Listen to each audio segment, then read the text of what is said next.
Chicken lollipop chop. এই যে আমি এইভাবে করে 7টা ললিপপেরই কাটিতে সুন্দর করে বানিয়ে নিয়েছি। আসসালামু আলাইকুম মা। ওয়ালাইকুম আসসালাম বাবু। তো তুমি এখানে আজকে কি বানাচ্ছো? চিকেন ললিপপ বানাবো শোনা। ও তো চিকেন ললিপপ বানানোর জন্য এবার আমি আলুটা চিকেনটা সিদ্ধ করে নেব। ও এই যে আমি কড়াতে দিয়ে দিলাম পানিতে। আমি আলুগুলো একসাথে দেবো, দিয়ে সিদ্ধ করে নেব। চিকেন ললিপপ বানানোর জন্য চিকেন আলু আমার সিদ্ধ হয়ে গেছে, এবার আমি তুলে নেব।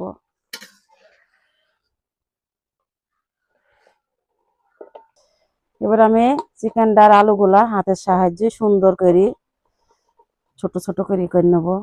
এই যে এমন করে সুন্দর সিদ্ধ হয়েছে চিকেনটা। তো আলুগুলো আমার আলু আর চিকেনটা এই যে ছোট ছোট করে নেওয়া হয়ে গেছে আমার। এবারটা আমি এর ভিতরে পেঁয়াজ কুচি, কাঁচামরিচ কুচি, রসুন কুচি সব কুচি দিয়ে দিয়েছি, গাজর কুচি, লবণ দেব, পরিমাণ মতো হলুদের গুঁড়া দেব, শুকনো মরিচের গুঁড়ো দিলাম,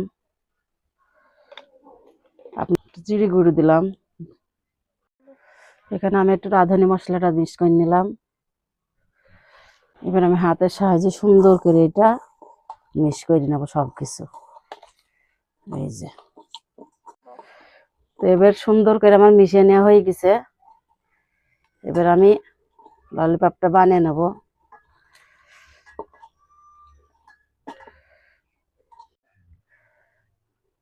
তো আমি এইভাবে করি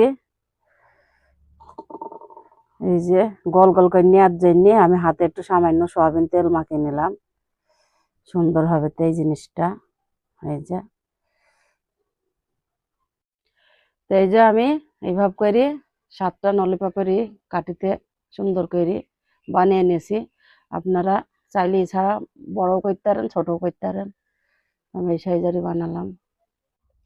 এইভাবে আমি চাইলের গুঁড়ো মাখি, এবারটা আমি তেলের উপরে দিয়ে দেবো সবগুলা।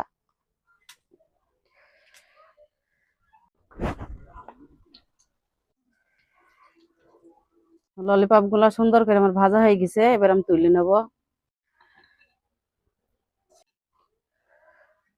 এই যে ললিপপ গুলো আমার সুন্দর করে ভেজনা হয়ে গেছে, এবার আমার শাহির বাবুকে দেবো, খেয়ে বলবি কেমন হয়েছে। হ্যালো বন্ধু, সবাইকে আসসালামু আলাইকুম, সবাইকে শুভ সকাল। তো সবাই কেমন আছেন? আশা করি ভালোই আছেন। তো বন্ধু আলহামদুলিল্লাহ আমরাও ভালো আছি, সবাই দোয়ায় ভালোবাসায়। তো বন্ধুরা, এই যে মা বানিয়ে দিল ঝটপট চিকেন ললিপপ। তো এই যে এবার বাবু খাবে, খেয়ে বলবি কেমন হয়েছে। তুমিও খাও মা। সসটা ঢেলো আর সাথে আছে এই যে শুষা আর সস। আর সস। এটা খেয়ে দেখি বন্ধুরা কেমন লাগে। বিসমিল্লাহ।